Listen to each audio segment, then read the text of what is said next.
Well, good evening, class 7th.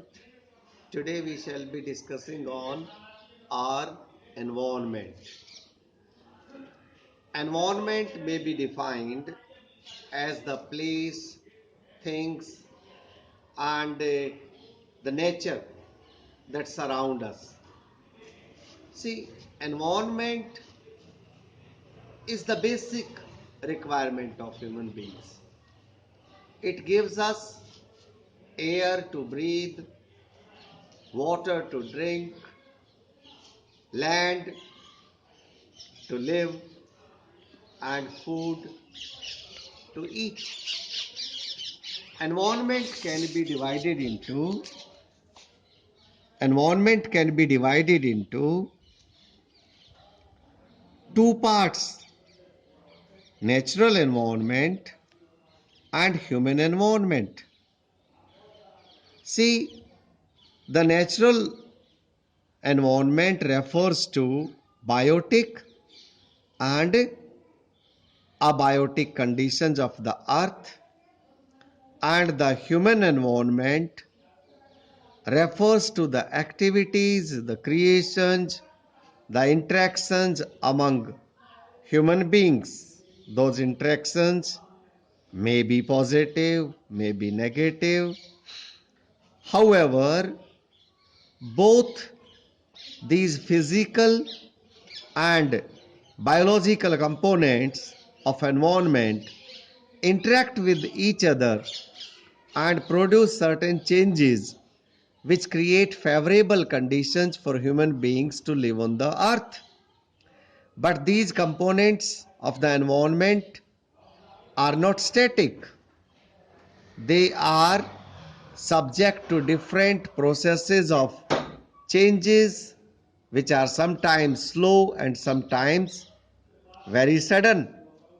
Very few people want to live in mountains or deserts.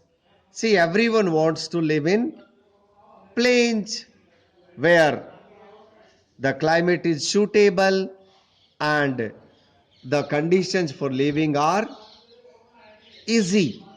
Nobody wants to live in harsh conditions.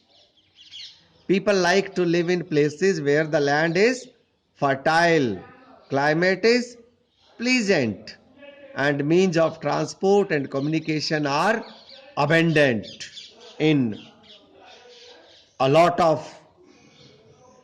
See,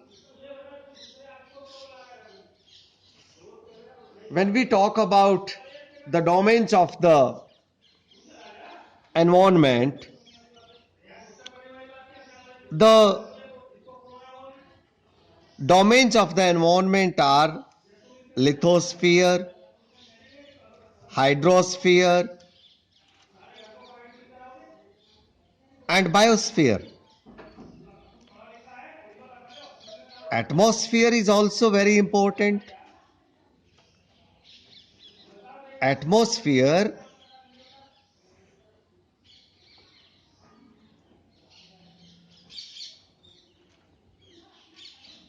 makes the life possible.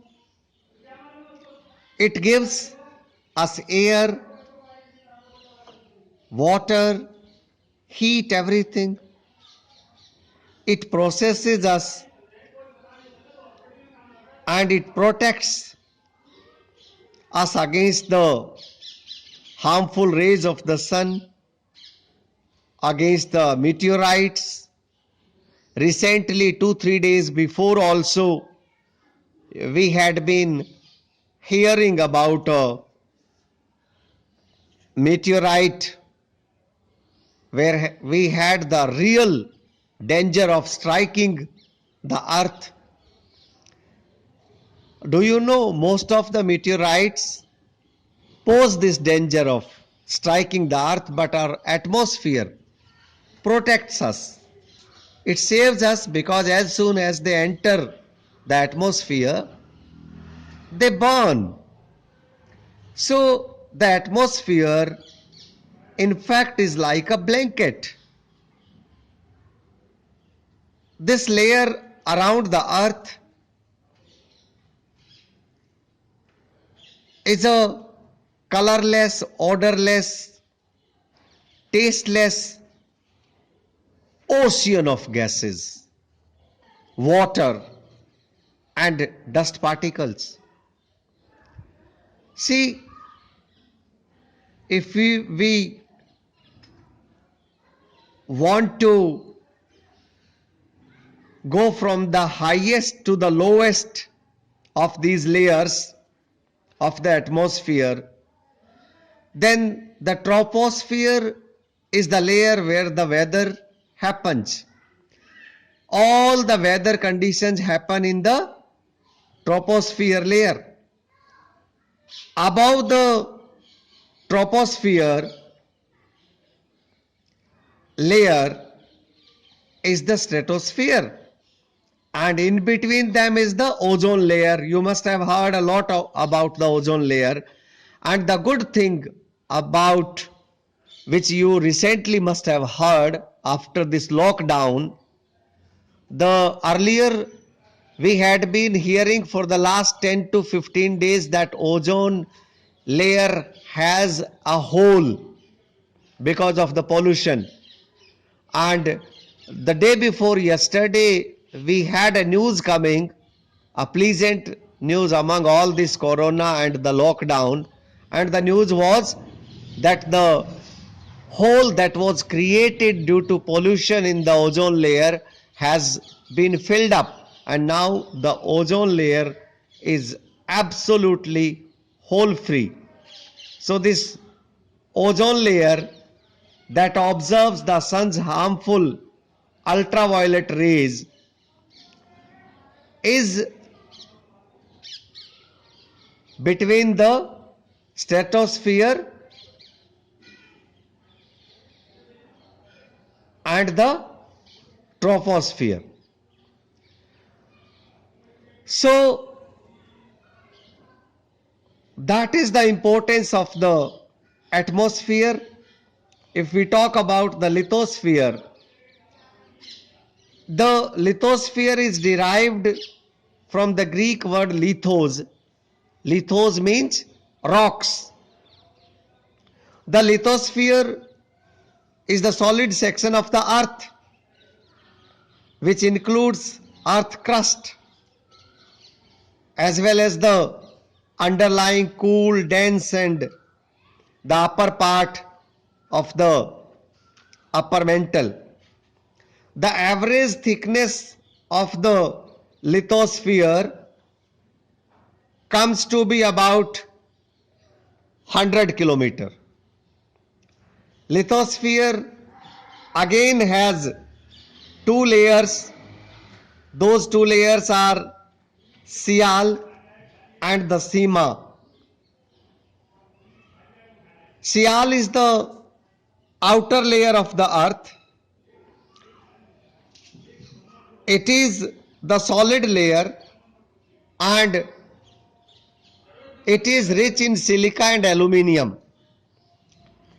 Si from silica and Al from aluminium has been taken and a new word has been formed, that is Sial. Sial, if you spell Sial, it is Sial. So Si has been taken from silica and Al has been taken from aluminium, and thereby we have a new word, that is Sial. Sima is the name for the lower crust of the earth.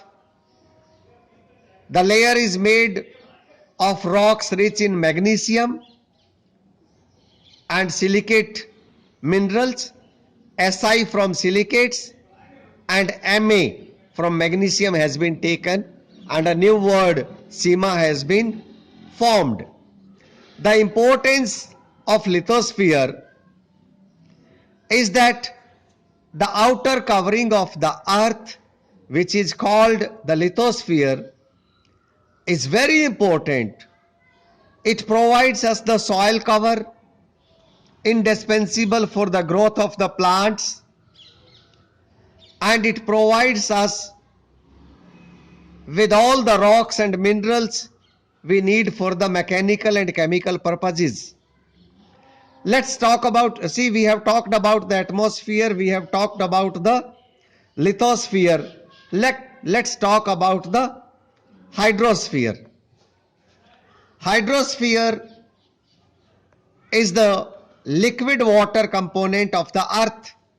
It includes oceans, seas, lakes, ponds, rivers, streams, and whatnot. The fact of the matter is 71% of the surface is covered with water and only 29 point something is covered with land. And that is the importance of hydrosphere. Water is found almost everywhere. Water can be in liquid form, it can be in vapor form, and it can be even in a frozen form on the poles and on the top of the mountains. Talking about the biosphere, the biosphere is the unique feature of our planet Earth. No other planet has been found to have biosphere. So, all the things taken together, be it biosphere, lithosphere, hydrosphere, and atmosphere, they taken together form the environment. And humans have impacted the environment. We have impacted the environment very deeply. And see, one positive thing that has come out of this lockdown due to corona is that the pollution level has almost gone down to nil. The ozone layer has repaired itself, and apart from that one negative thing, there have been very positive things from this outcome. और दोस्तों, मेरे नन्हे दोस्तों, इस दुनिया से हम यही उम्मीद करते हैं कि इस लॉकडाउन के बाद जब जिंदगी दोबारा नॉर्मल होगी, when we go back to our work, this time we shall be more sensible and